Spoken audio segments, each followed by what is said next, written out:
Okay, maybe if this works on Zoom.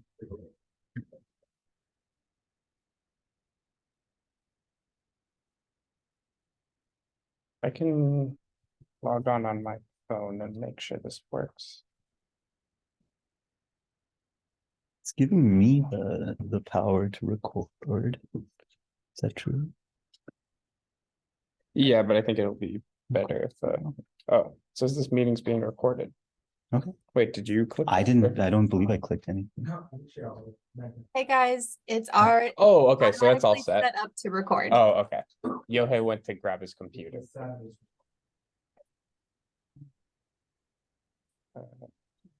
You know, if you have a pointer or anything, I can also just. Recording in progress. Okay, I think.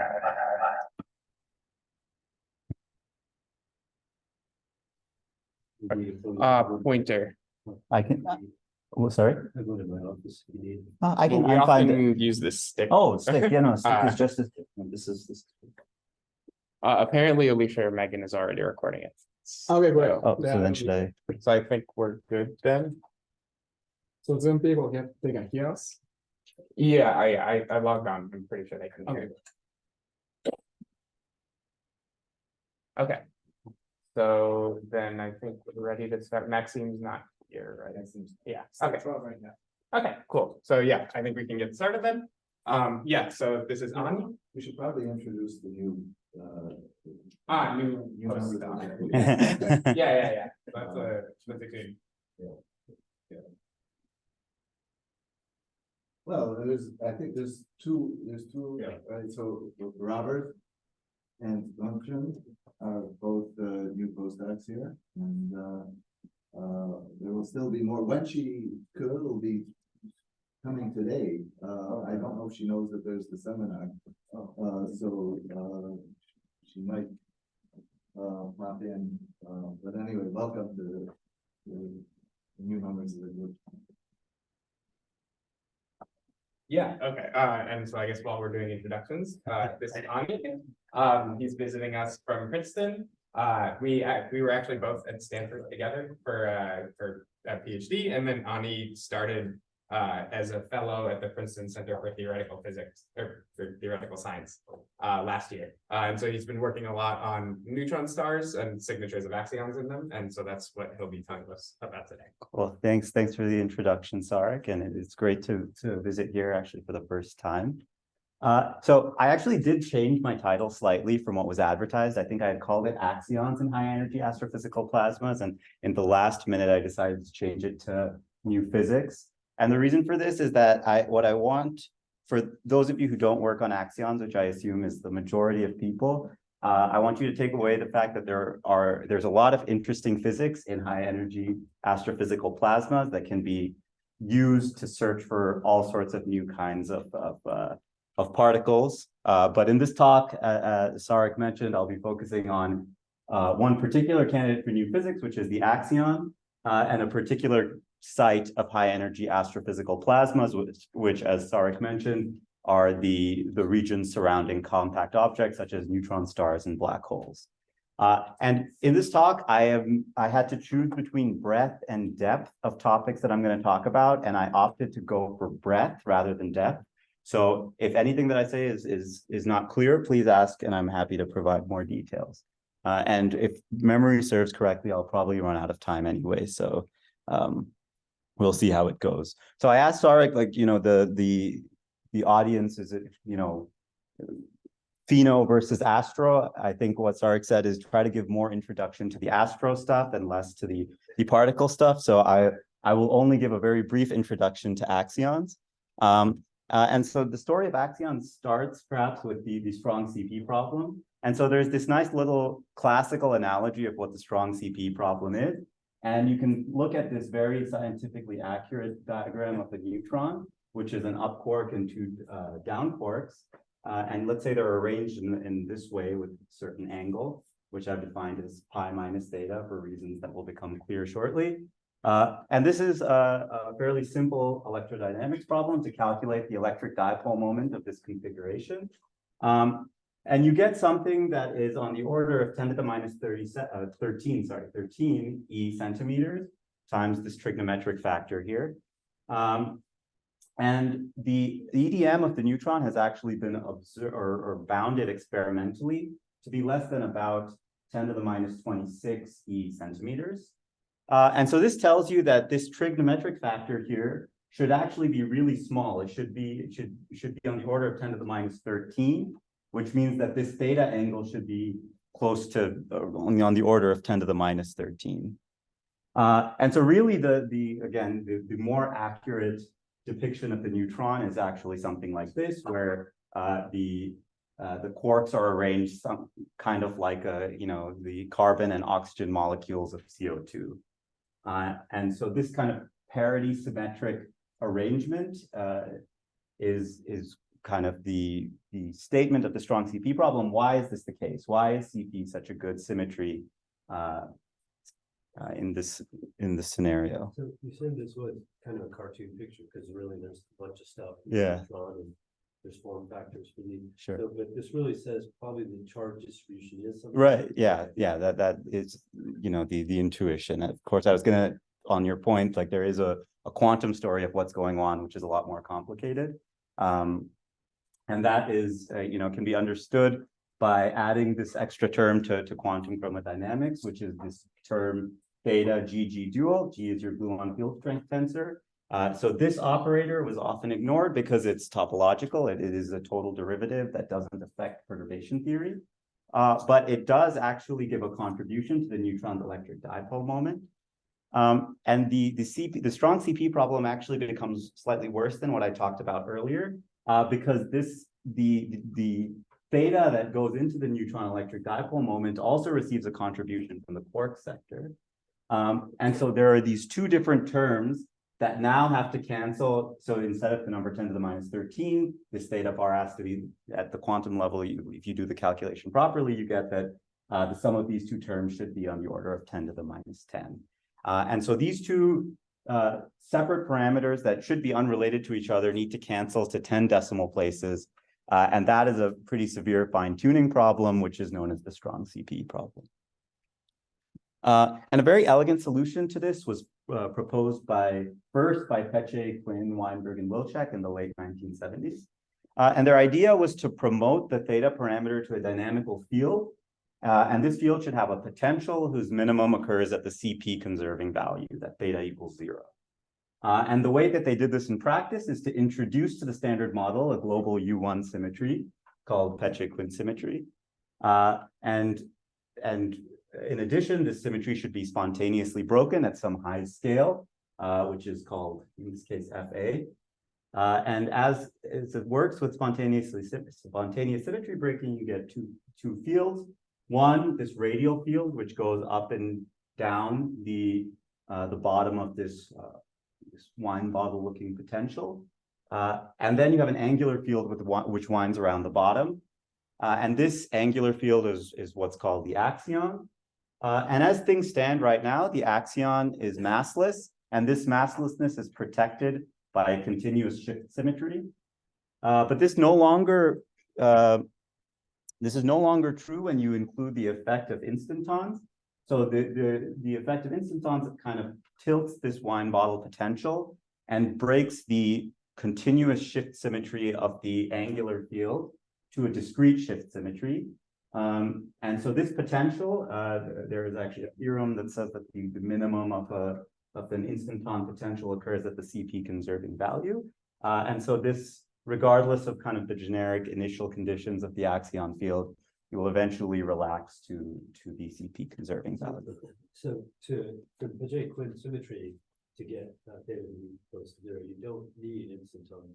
Do they naturally arise? Well, this is a kind of UV theory dependent statement.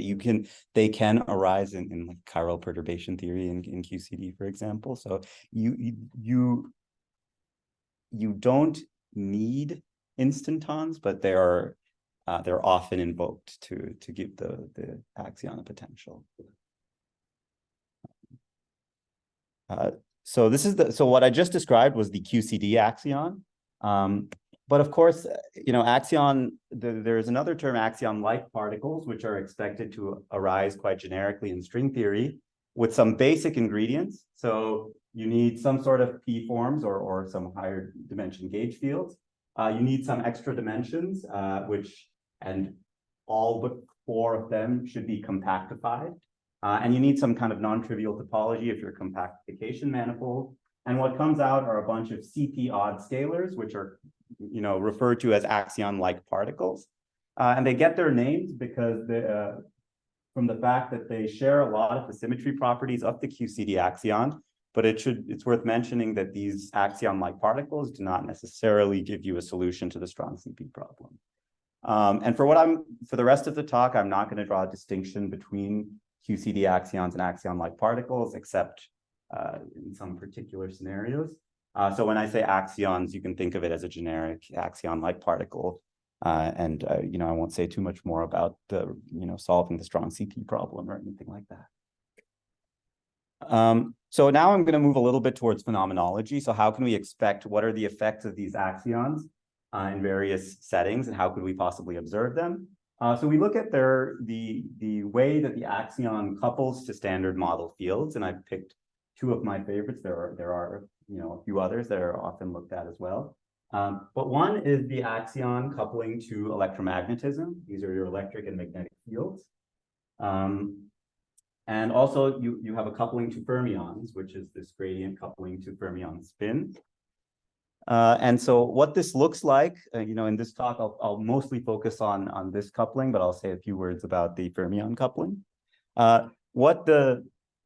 What this term does is that it adds to Maxwell's equations some nonlinear terms, which you can think of kind of like an effective charge and effective current densities, although it's not exactly true because, you actually have fields in these currents, but maybe you can understand them as effective charge and current densities.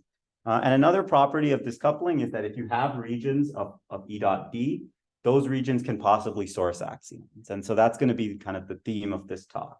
Where can we find regions in astrophysics that can potentially source axions electromagnetically?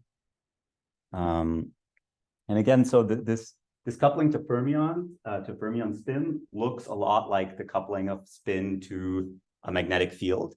So this is kind of a pseudo effective magnetic field that the axion gives, and this is something that's looked for in magnetometry type experiments, such as, for example, Casper. Okay, so this is going to be an aside, which is that axions are among the leading candidates to explain dark matter.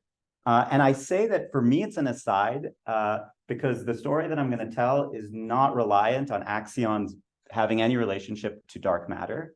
But for a lot of people who work on axions, this is the main dish, not an aside. And so the idea is that you have non-thermal production of axions given some generic initial conditions for your axion field. It's somewhere near the top of its potential. At very early times, the axion field will be frozen because of Hubble friction.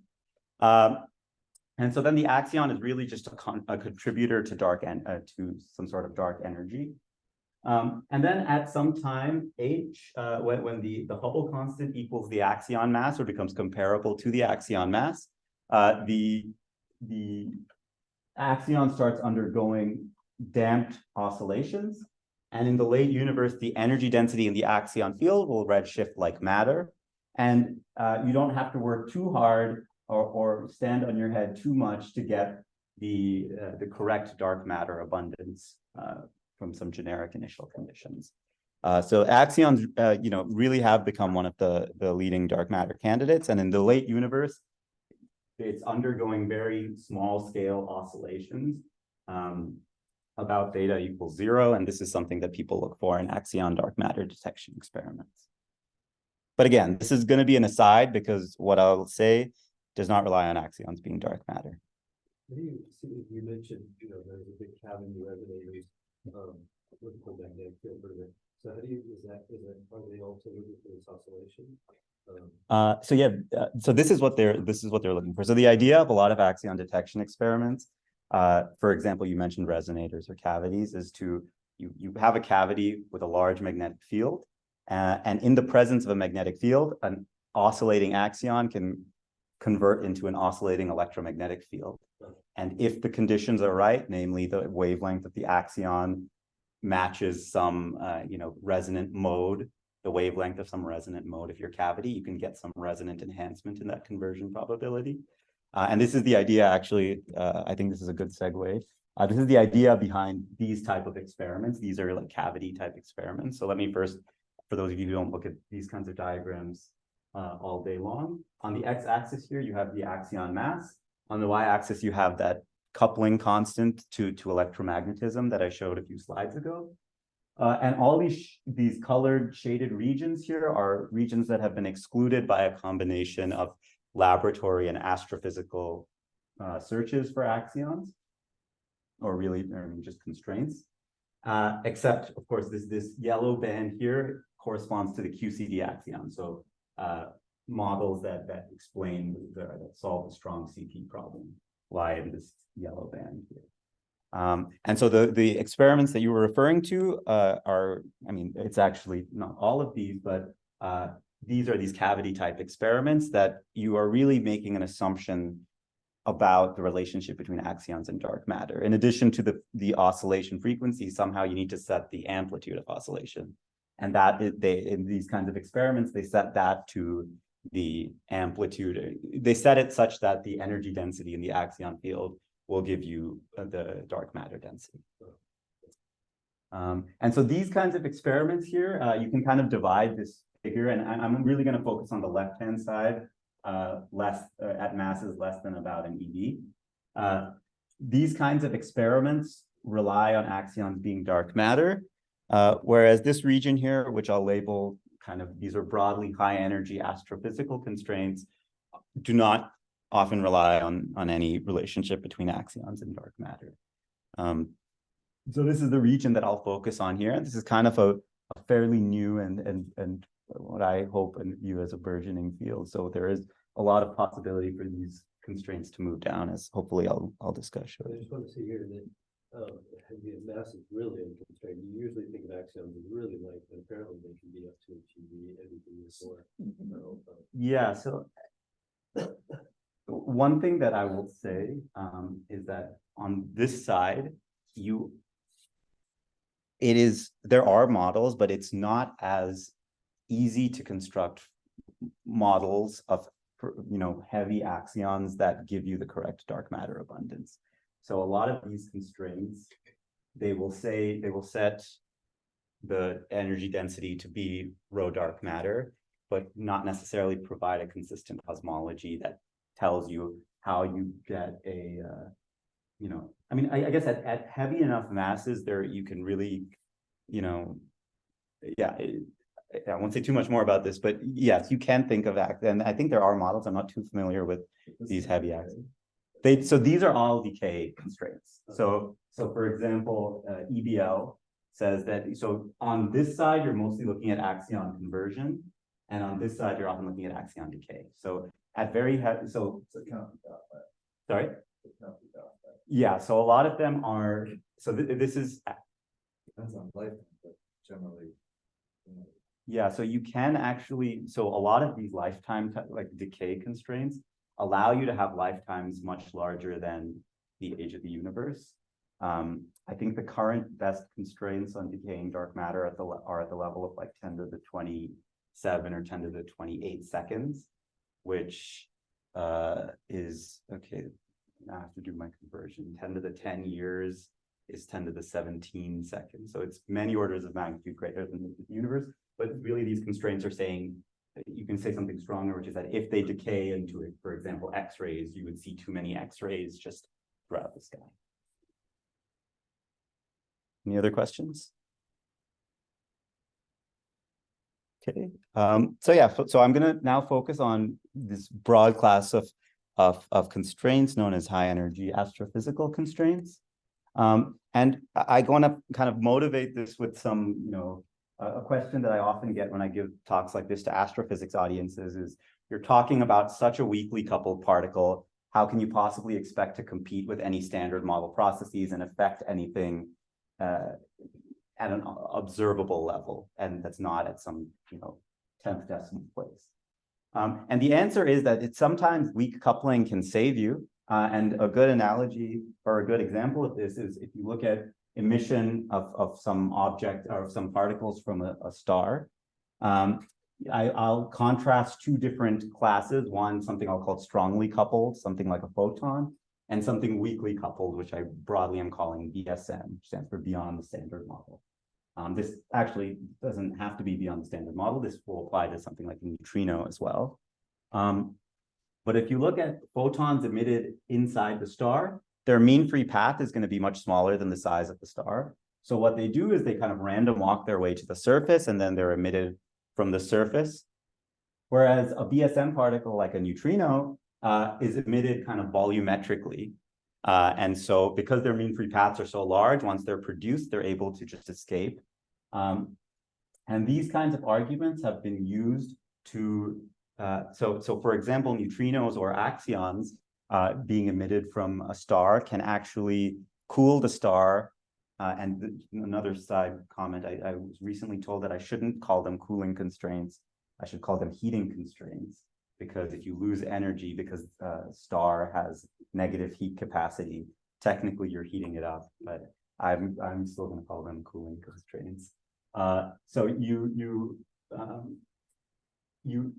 because volume emission is much more efficient than surface emission, emission by neutrinos or axions can actually affect the evolution of a star.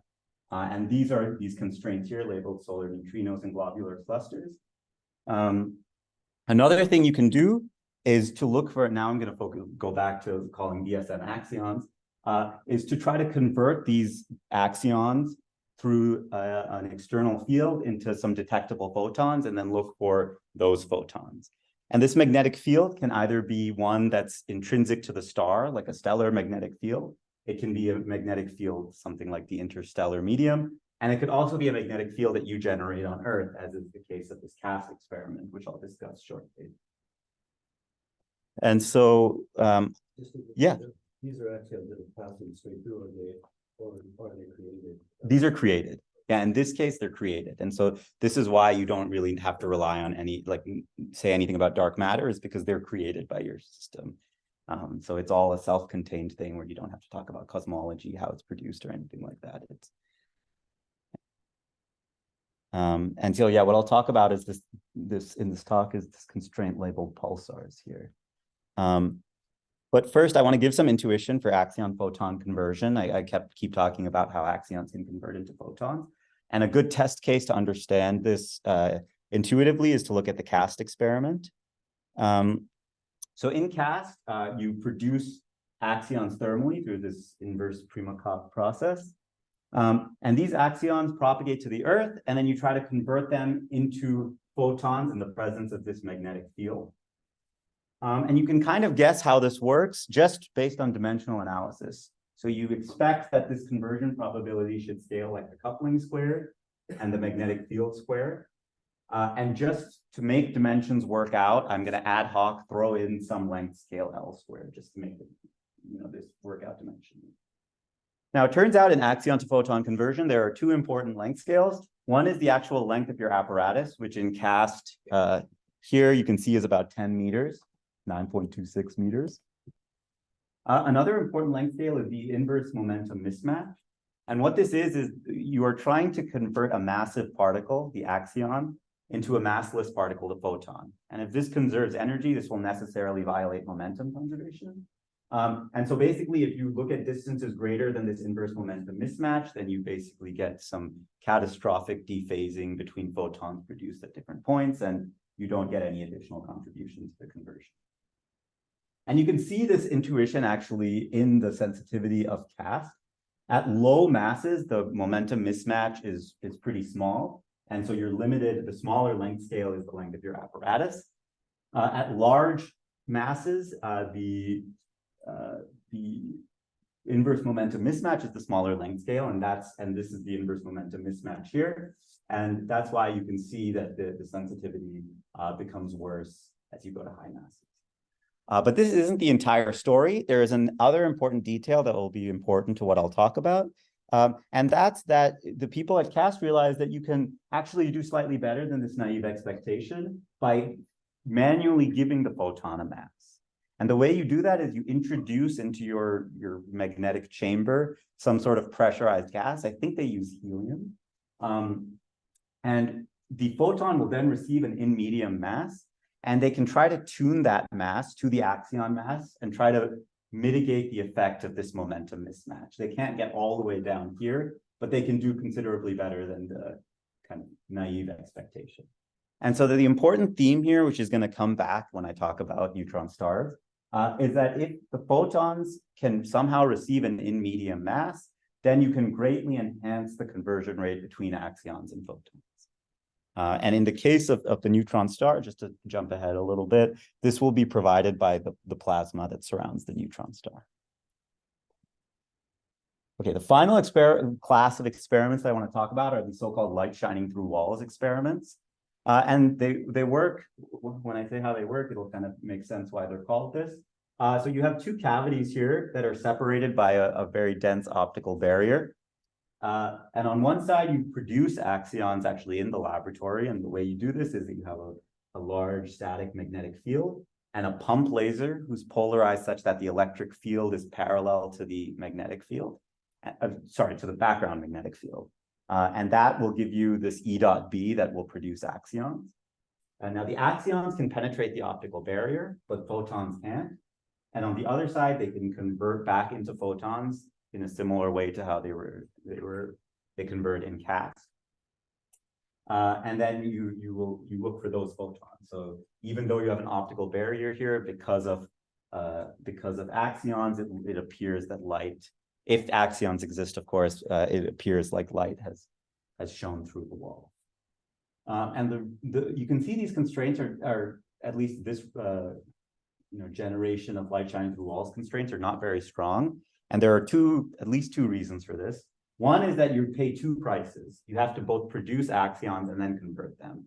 And because the axion-photon coupling is pretty weak, you are kind of, you're paying 2 times the price, basically, or I guess.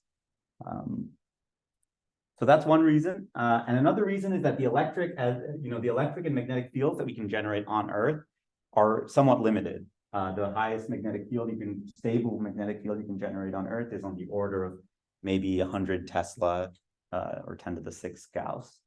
And then you're also limited by the intensity of your pump.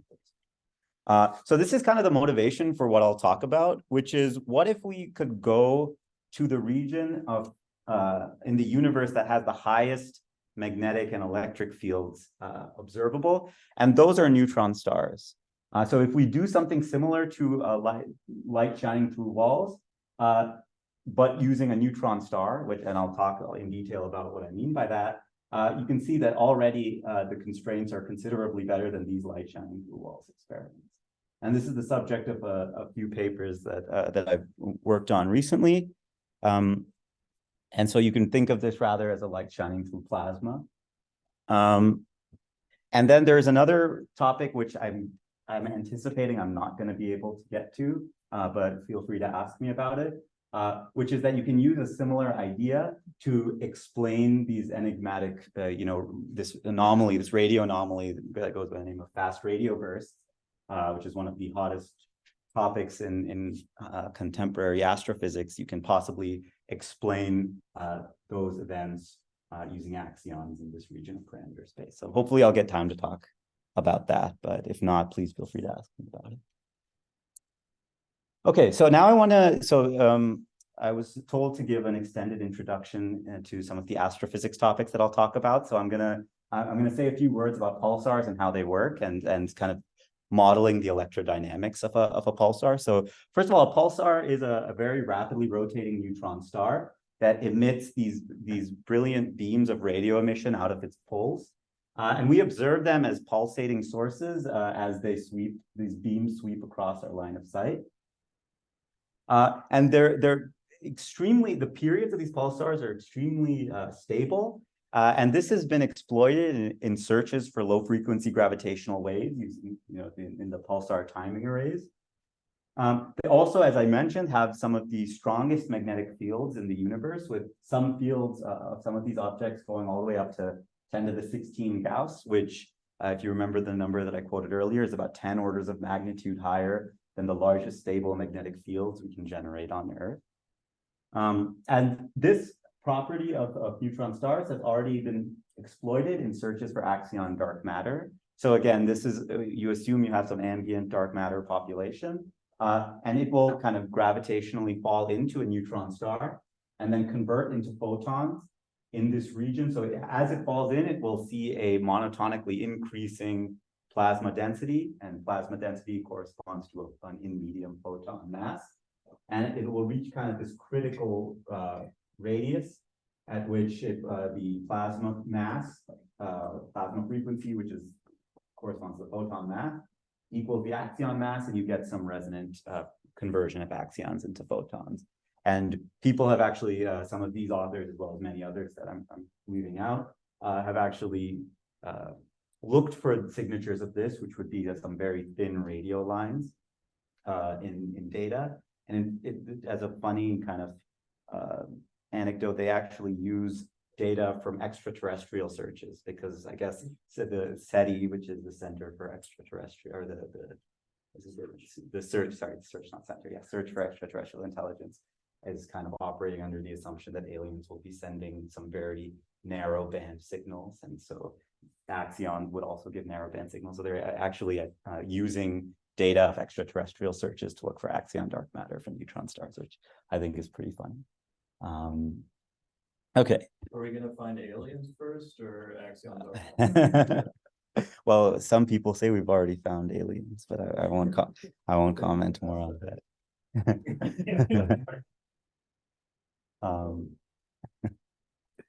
Okay, so I'm going to be using some terminology for different classes of neutron stars or pulsars, and you can characterize them using these so-called PP dot diagrams. So on the x-axis here, you have the period of rotation of your neutron star in seconds, and on the y-axis, you have the rate of change of period.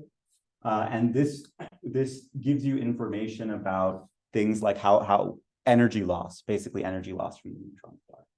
And you can, if you squint at this, you can see that there are kind of a few different clumps of points here. And these correspond to different populations of pulsars or neutron stars.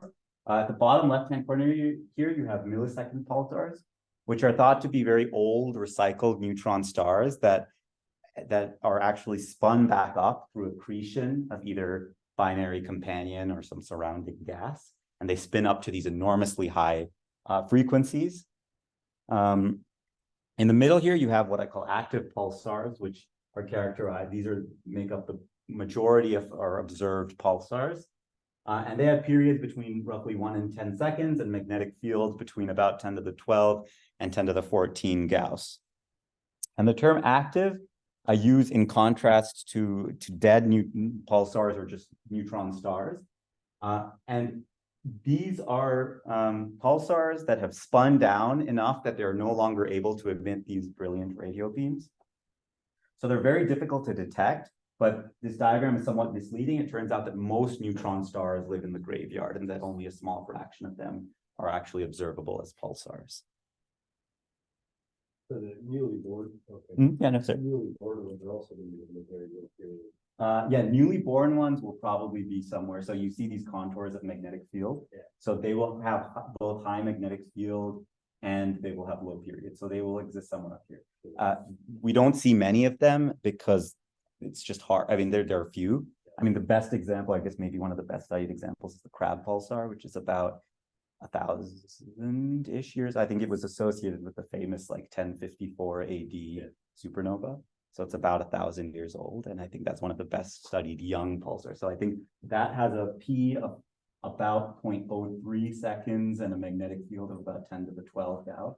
I think it's one of these ones up here. But you also have objects that have high period and high magnetic field. These are called magnetars. And these are super interesting objects that you can give a whole talk just on magnetars, but I won't say too much more about them unless I'm tempted. Okay, so now we need to understand a little bit about how the electrodynamics of a pulsar works. And this problem was actually first studied by Goldreich and Julian in 1969. And the way that they modeled this problem was to just consider the whole pulsar system to be a conducting sphere that has a large dipolar magnetic field and surrounded by vacuum. Now, when I set this sphere rotating, it will lead to charge redistribution on the surface of the conductor, and this is because of the Lorentz force from the magnetic field. And so this, looking at this charge distribution and using, conducting boundary conditions, they solved Laplace's equation for the external electrostatic potential.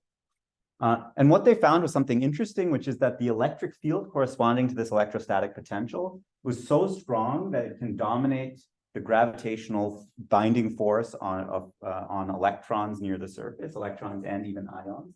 And so this electric field can tear electrons from the surface and populate the magnetosphere. But we have a problem, or rather an inconsistency, which is that they solved a vacuum magnetosphere. But if you continually pump charges into the magnetosphere, your assumption of a vacuum breaks down and the problem becomes inconsistent. And this is something that is an active area of study, plasma supply around neutron stars, even today. And the way they do this is using these very, high resolution simulations. And I'll talk a little bit about some of these simulations shortly. But they see that what the kind of equilibrium configuration here is, and this was actually even identified by Goldreich and Julian, it's something called a force-free magnetosphere. And it gets the name because, basically you want the net force on any charge in the magnetosphere to be zero. So QE plus V cross B should be zero everywhere in the magnetosphere. And this gives you a characteristic charge density at which you reach this force-free solution, which is called the Goldreich-Julian density. And this is characterized by an E dot B that's equal to zero. This is really a statement of saying that you are screening any electric fields that might accelerate particles, because then it wouldn't be force-free, it would be accelerating. So as things stand right now, if this were the whole story, then we would not have any axion production because E dot B would be zero everywhere in the magnetosphere.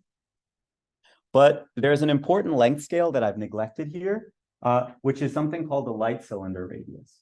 And what this is it basically says that everything is all the plasma is trying to co-rotate with the neutron star. But this co-rotation can only be sustained out to a certain distance, beyond which co-rotation would require particles to be moving faster than the speed of light. And so what happens is that particles, I guess this light cylinder divides the magnetosphere into a closed zone where the magnetic field lines close entirely within the light cylinder, and then an open zone where some of the magnetic fields exit the light cylinder and are swept back. As I'll show a nice animation of this shortly. And so what this does is that if you look at where these open field lines come from on the neutron star surface, this region is called the polar cap. And above the polar cap, charges are kind of flowing out and they're kind of kicked out of the magnetosphere along these open field lines. And so as far as the neutron star is concerned, it thinks it's losing charge. And so what happens is that there is a gap that opens up near this the surface of the neutron star. And in this gap, you restore your E dot B. There is a strong electric field that is that arises close to the surface of the neutron star. But this is also not the whole story, because large electric fields are unstable in a vacuum, and they become unstable to what are called pair cascades, so runaway production of E plus, E minus electron-positron pairs. And these electric fields can produce a bunch of pairs and screen the electric field. And this is a persistent dance between particles being kicked out of the magnetosphere and then being regenerated by this pair cascade process. And so what ends up happening is that you have a very kind of, an E dot B that is evolving with very complex spatiotemporal features. And I'll show a self-consistent first principle simulation of some of the physics that's going on there shortly. Yeah. So pure neutrons are with the neutrons. So I guess as you get towards the crust, you get protons and electrons. And does that vary a lot between neutron stars? And Yeah. So I don't know if I'm exactly answering your question. It does depend on, like, for example, the temperature of the neutron star, whether you are, I mean, so a lot of the story of carrying particles from the surface, I told you gravity is the only thing, but also what matters is the work function, let's say, the binding energy of the lattice of on the neutron star surface. And this is certainly temperature dependent. So I do think the composition of the neutron star does depend on quite a lot on the temperature and magnetic field, but I think the variation in this variance kind of reduces as you get closer to the surface. Things have become more certain as you get close to the surface, and as you go in, things are a little bit So you have a Okay, large so- percentage of protons and electrons versus neutrons by the time you get. right. Yeah. Out of curiosity, Mhm. like the dominant mechanism for energy loss in neutron stars? Good. Making particles. Yes. So the energy loss. So I actually haven't you stepped ahead a little bit, but what's actually, it's the production of these pairs that actually give you all of the energy loss that you see from a neutron star, at least electromagnetically.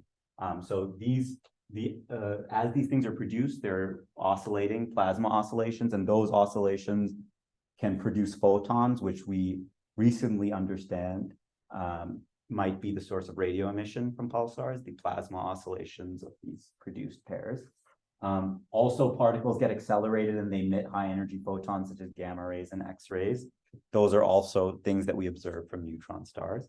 But really, when you think about it, you want to think about where is the energy coming from and how is it lost? The energy in this case is coming from the rotation.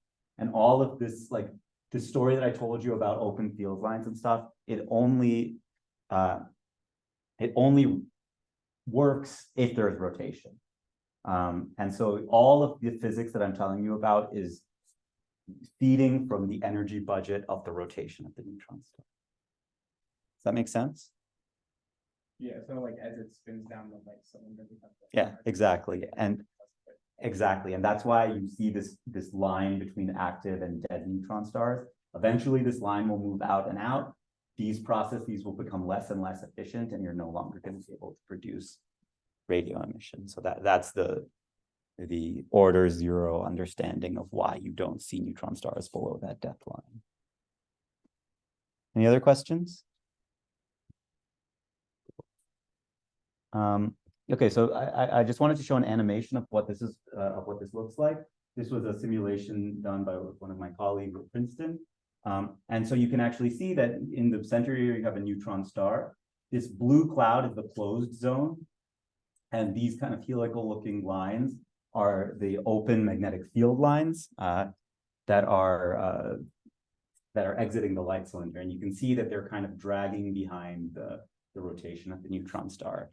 And it's this drag that is kind of combined with the inertia of the particles, like electrons on these, that is leading to the extraction of energy from the neutron star. And this is, I didn't mention this, but this is analogous to electromagnetic energy extraction from a black hole, the so-called Blandford's-Nyack mechanism. That there's a lot of similarity between these two stories. Okay, so I'm not going to spend too much time talking about this, but it turned out that some of my collaborators have done like fully self-consistent first principle simulations of the physics, the microphysics that I described a few slides ago. And I want to particularly draw your attention to that fourth panel, which is basically they're actually plotting here E dot, in some units E dot V, which is exactly what we need for axion production. And so the way to read this is you can imagine this gap that exists as a cylinder just placed on top of the neutron star surface. This is the radial coordinate in cylindrical coordinates, and this is the direction away from the neutron star surface. So there's a lot of physics that is baked into this, and I will not have time to talk about it, but please feel free to ask. These are 2D, yeah, exactly. So these are for axisymmetric pulsars. So assuming that, yeah, exactly. But there are similar 3D versions of this. It just is more computationally intensive, and they do need to rely on some rescalings of parameters just for computational reasons. Oh yeah, I mean, certainly qualitatively, they look the same. And so just to go back to you know, our astrophysical light shining through walls experiment. So what we have done is shown that, so this gap stuff, all the stuff I just described to you, is kind of like that production side of a light shining through walls experiment. Here is like your large, you know, oscillating E dot B that's producing axions. And your axions are produced very close to the neutron star surface, but they're kind of able to free stream out of the, you know, away from the neutron star until they reach, and they're going to be seeing a monotonically decreasing photon mass until eventually they reach a point at which they are able to resonantly convert into radio photons, which is something that you might see with a telescope.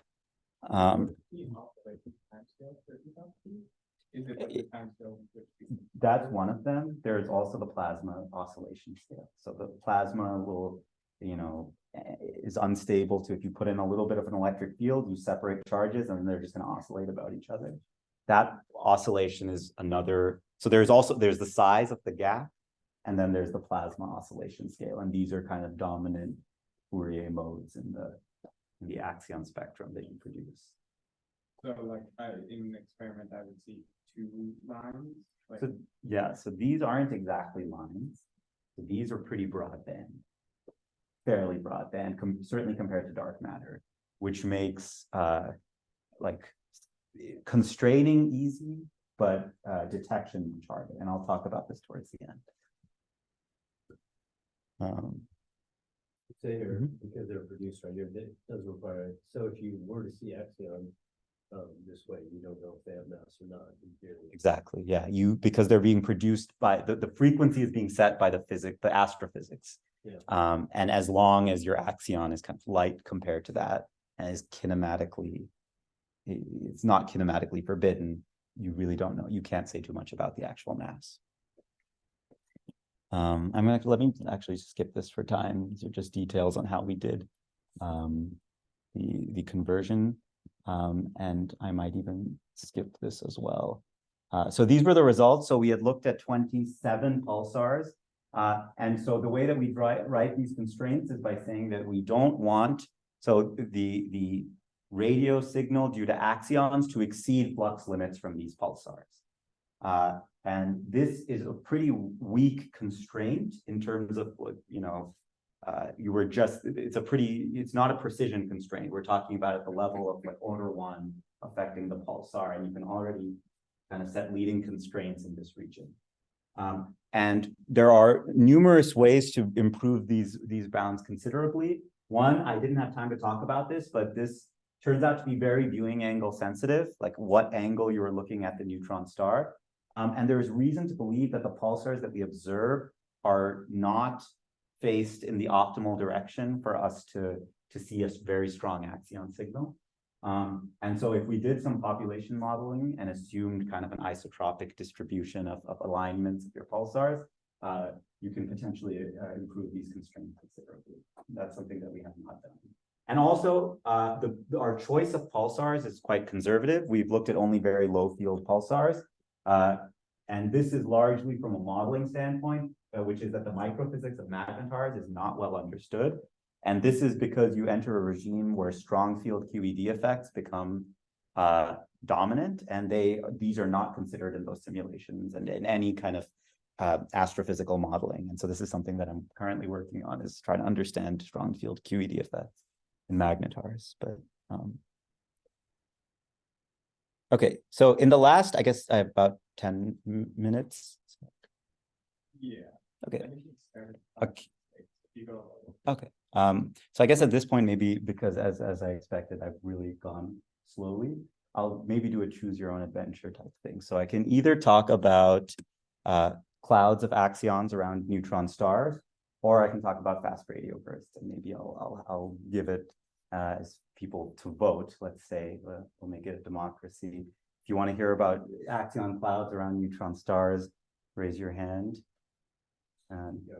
Okay, maybe I have it right here, and then yeah, so maybe I'll just talk about it because I already have the image, or the video is already halfway through. So So yeah, so I guess so one kind of corollary of the story that I told is related to an idea that was proposed by Ken Van Tilburg a few years ago, which is that if you look at the emission spectrum of some massive particle, you will have a small region of phase space between frequency that's equal to the axion mass and the axion mass plus 1/2 mv escape squared, where v escape is the escape velocity. Where if you emit particles in this region of parameter space, they'll be gravitationally bound to the star. And even though in the case that they're looking at here, that this region of parameter space is quite small, this bound population can grow over astrophysical timescales, potentially leading to very dense clouds, or I think in Ken's case, he calls them basins of some light particles around the star. Now, the story for neutron stars is actually quite a bit better because the escape velocity is very large. If you emit a particle near the surface, the escape velocity is about half the speed of light. And so this phase space suppression, which really goes like the escape cubed, is actually not that bad. And so you can actually very quickly, through the mechanism that I described earlier, a large fraction of that phase space is going to be emitted into bound orbits. And so in this paper, we explored some of the implications of this. So first of all, we looked at eventually, and this is another case of breadth versus depth, or I won't go into much detail, but the one thing that I want to kind of highlight is we looked at the kind of density of these clouds, that the highest densities these clouds can reach. And you can see that some of them you can get densities of about 10 to the 20, higher than 10 to the 20 GeV per centimeter cube. And for those of you who do dark matter research, you know that the local dark matter density is about 0.4 GeV per centimeter cube. So the density of axions around from this cloud around a neutron star can be over 20 orders of magnitude higher than the local dark matter density. And this persists even to quite low coupling. So this band here corresponds to the QCD axion. And we're finding that you can get densities in excess of 15 orders of magnitude higher than the local dark matter density, even for the QCD axion couplings. In this story, are the axions being produced by the same exactly, same mechanism. You can't get like inverse. You can. You certainly can. This will look a lot like I think that's what Ken worked out in his 2020 paper, but not for neutron stars for the sun. And I recall that there is some difficulty with neutron stars, but I don't remember subtlety with neutron stars, but I don't remember exactly what that is in the context of the Primakov type emission. Practice slides, in the last part of the cloud population, there's something shrinking towards what's that? Yeah. So I actually was about to talk about that. So if you look at the kind of evolution of the radio flux due to this cloud, at early times the cloud is growing, and as the cloud grows, you're producing axions. The cloud is building up. Some of these axions are converting to photons, and you see a steadily growing radio flux. And keep in mind, this is a neutron astrophysical timescale, so this is over millions of years. Eventually, the cloud saturates, meaning that you reach equilibrium between axion production and then conversion of axions in the cloud into photons. And this saturation will kind of adiabatically decrease as the neutron star spins down. The axion production efficiency just decreases as the neutron star slows down. And eventually something interesting happens, which is what Jen was asking about, what when I said this thing kind of collapses, what exactly happens?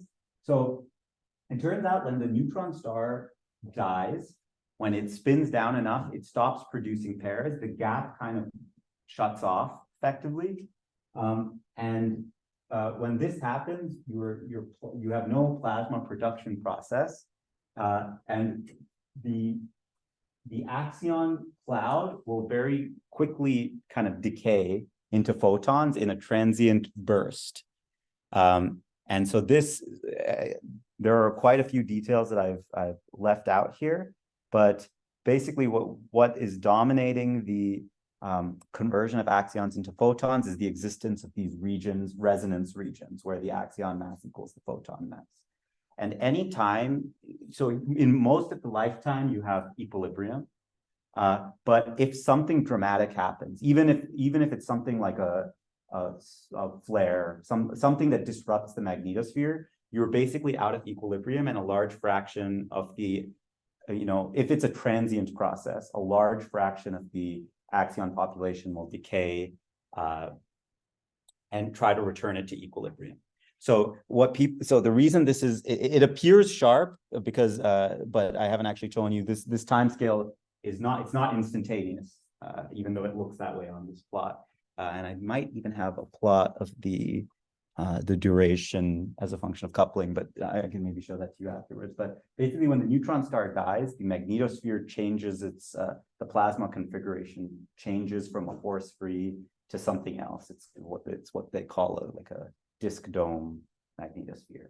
And when you have a very rapid change of the plasma profile around a neutron star, your axion cloud will very rapidly decay to equilibrate with that new plasma profile. And that's why you see a very rapid decay of a large fraction of the axions in the cloud. So you get a burst of X-rays or These would be radio waves, because these are all happening at so you're producing axions at the frequencies in the gap. And the axions have very low velocity because they're gravitationally bound. So the energies are right in the, in the range of the axion mass to the axion mass plus 1/2 m v escape squared. It's actually even less than that, but I won't go into. So we thought that was our first thought. Unfortunately, it doesn't exactly work out because the durations are slightly too long. Like these would be FRBs are millisecond duration. These are quite a bit longer, but it was our hope, but unfortunately it didn't work out. And so we have, if you look at, you can propose to either look for the continuous, the sensitivity when it's in equilibrium, or look for these transient bursts. And these are some sensitivity projections. And again, it's quite a busy plot. And there are a lot of different lines here, but basic takeaway is that you can do quite a bit better than the existing constraints with dedicated observations of neutron stars looking for either continuous emission or transient emission. And which branch is the continuous one? sorry, yes, sorry, I should have. This is continuous, this is transient. And so I can tell you, I mean, basically the statement, these numbers correspond to different thresholds. For example, you want to say you have a population of neutron stars that you're observing, and if you see this emission indicative of the axion cloud decaying in 1% versus 0.05% of the population of neutron stars you're looking for, then you say that you've made a detection. So these are just like arbitrary thresholds that we've picked. And there's a similar story for the transient case, where these are just different thresholds for saying that you've actually seen an axion. Why does it have this? This is very difficult to explain. It is because these lines come from a combination of the axion emission, or like axion production, conversion, and also the telescope and astrophysical background. As I understand it, the big jump here is because we have chosen a particular radio telescope that the MWA, which to look at axions in this frequency range, and they just have very high noise. So I think it's actually this shape is mostly dominated by the telescope noise. Because we have to select telescopes to look at the different regions of corresponding to different axes. Oh, each of these lines is 3 different telescopes. Yes, exactly. Oh, Yeah. Well, sorry, each of these points. So this is for 3 different masses. Oh, it's just 3. Yeah, so well, like regions around here, regions around here, regions around here. Around 10 to the minus 6 EV, this MWA telescope is just has very high noise compared to at around 10 to the minus 5. It's GBT, the Green Bank telescope, and 10 to the minus 7 is like low bar. I think this shape is not interesting. I think it's mostly dominated by just telescope being bad around 10 to the minus 6 eV. So that means like if you want to go to higher mass, like it looks like, you know, if you go to the higher masses, then maybe you can snap data, but then, you know, it really just depends on telescope. Like, you know, It depends a lot on telescope, but it also there is some you don't expect to see axion emission at very high masses, just because the frequencies. So that you really this whole story operates in this frequency range or mass range of 10 to the minus 9 to about 10 to the minus 4 eV, because those are the dominant frequency modes of this whole gap process that I'm talking about. So you would not produce the Fourier support of the, if you look at the gap oscillations, those gap oscillations cuts off between 10 to the minus 5 and 10 to the minus 4 eV. So you can't really extend this down to very high masses. I mean, potentially you can, but it is much less certain. But these are just projections. I mean, this is not a constraint by any means, just in contrast to the previous one, which is actually a constraint. like to be clear, these are 3 dots of projection of 3 performance of different telescopes, right? Yes, exactly. Why am I supposed to connect them? They don't necessarily connect. Yeah. So this in this case they should not necessarily connect. You should really have like a little region around here, a little region around here, and a little region around here. Yeah, they shouldn't necessarily connect. You're right. I mean, yes, that's correct. You could use other telescopes too. You could, yeah. So the ideally you tile this range with telescopes that are the most sensitive in any given mass range. Certainly that's the case. Yeah, no, yeah, you're right. It is kind of misleading to connect them like this. Okay, so maybe I will. So I'm not going to talk about fast radio bursts, but maybe I'll just conclude by saying that neutron stars, pulsars, are very efficient factories for axions, and this is because they have very large magnetic fields and electric fields parallel to those magnetic fields. And so the constraints that I mentioned earlier before the whole cloud story are already the strongest constraints in a certain range of parameter space. And I mentioned a few ways that these bounds can be improved considerably. So magnetars are one way, because the higher the magnetic fields, the more efficient the axion production. But this requires work on the astrophysics side of understanding how these strong field QED effects affect the microphysics that I described earlier. And another thing which I view as kind of the another thing that you can do with this is to actually try to. So at this point, it's very hard to convince.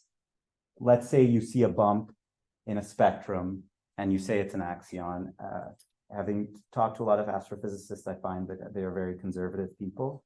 And so even if you see, I think when someone says, if you see a spectrum that spells out I am dark matter, they still won't believe it.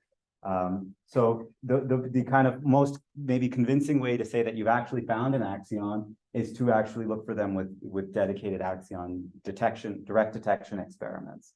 So something that I'm working on now, which I haven't had a chance to talk about, is that we can actually repurpose some axion detection experiments to look for signals from pulsars. And this is something that, yeah, I mean, feel free to ask me about it. But this would be kind of, if the story here would be if you saw a signal indicative of an axion in an indirect search, such as a radial line, and you also saw a signal in your axion detection experiment, this would be more convincing evidence that maybe you found an axion. So that's something that I'm actively working on. And then, of course, this idea, as I mentioned, just to circle back to my first slide, these ideas are quite generic.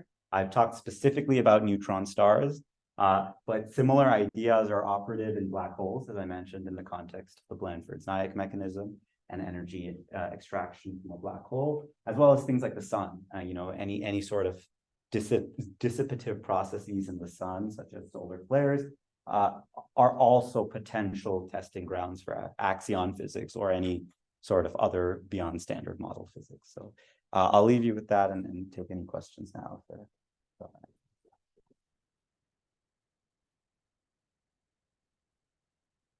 Yeah, do we have any questions? Yeah, so going back to your sort of first topic, you showed these cool 2D simulations Yeah. showing the non-vanishing E.B. I think I just missed, like, in your pipeline for your actual novel constraints that you're deriving. Yeah. Were these kinds of simulations like feeding into the sequential constraints? So yeah, this is a good question. It's very, so we have limited, so we actually have drawing constraints from two things, one from the simulations and from a separate semi-analytic model. And the reason for this is, and they agree with each other, in the regions, where they should. The reason that we cannot simulate everything is that you would have to run one of these simulations for every set of neutron star properties. I said we had 27 pulsars, using which we drew these constraints. It's really a question of resources, why we were not able to just run a separate simulation for all of them. One of these simulations, even a 2D simulation, because of the kind of dynamic range of this problem, is quite expensive. So we have a few simulations, and then we have a semi-analytic model. And so the constraints that I drew are the worst of all of them. So so in our paper, maybe you can, in this paper, we have some that are based on simulation, some that are based on the semi-analytic model, and at every point you just pick whichever one is more conservative. So I think in some regions of parameter space, I mean, they're very close to each other, which is promising. But yeah, ideally what you would want to do is run the simulation for every set of neutron star parameters, but that's just not feasible. Also a question about simulation. So does it include any axions in this? That's a great question. So as I mentioned that I'm looking at only kind of lower field pulsars. Their axions, you do expect the axions to not back react onto the dynamics of the scatter. But in a magnetar, that's no longer true. And you can look at it from, like I mentioned, there's like an effective charge and an effective current density that the axion gives. Those effective charge and current densities in a magnetar are comparable to the characteristic charge and current densities. And so then you really do have to self-consistently include the axion in your simulations. But we can show here that the effect of the axions on the gap is pretty small. But in general, yes. So this is also something that I've been thinking about, is how to do these kinds of simulations with an axion self-consistently included. It's a little harder than it sounds, but So here what you do is you just take this simulation without as an input and just compare that simple. exactly. So this is just being run separately, and you take the result of this E.B as an input into the Klein-Gordon equation to calculate axion production. Yeah, I was wondering because at some point you mentioned saturation, right? And saturation sounds like some dark reactions. That's a great point, and something that I haven't had a chance to talk about. And that explains the shape of this. So if you look at this is the saturation density. If you look at very high coupling, you see that it kind of decreases as you go to high coupling. And the reason is exactly what you're talking about. If you in these regions, so we have kind of conservatively said that if you even possibly back react, then we shut off the gap entirely, and then you shut off axion production. So actually some of my collaborators are actually working this out in detail, how the cloud actually affects the dynamics. In our paper, we say that it just shuts off. So kind of including back reaction and very concept. Yes. Yeah. So we just say that once you reach this coupling where you might possibly back react, you cease producing axions.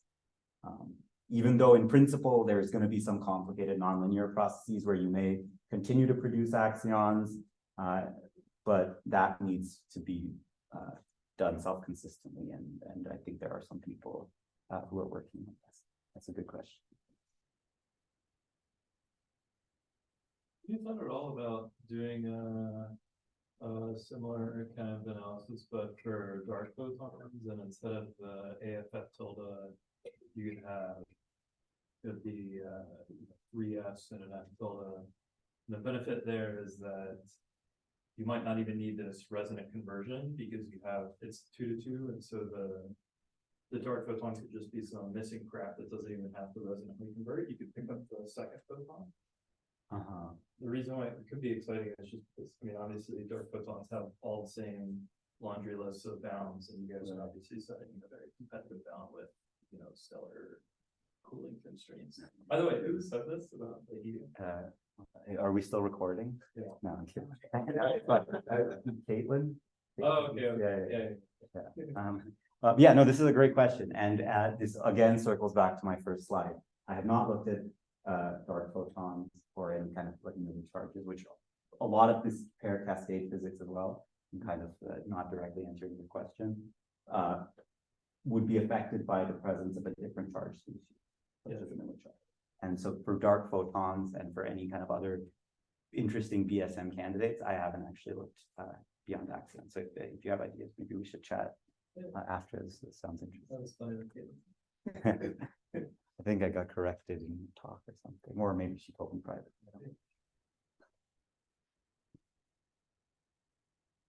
Well, if there are no more questions, let's thank you again.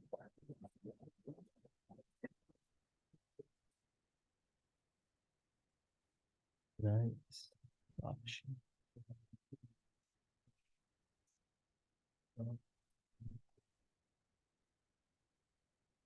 Should I? Oh, thanks. Yeah, thanks for all the questions. That's great. Yeah, some simple bit.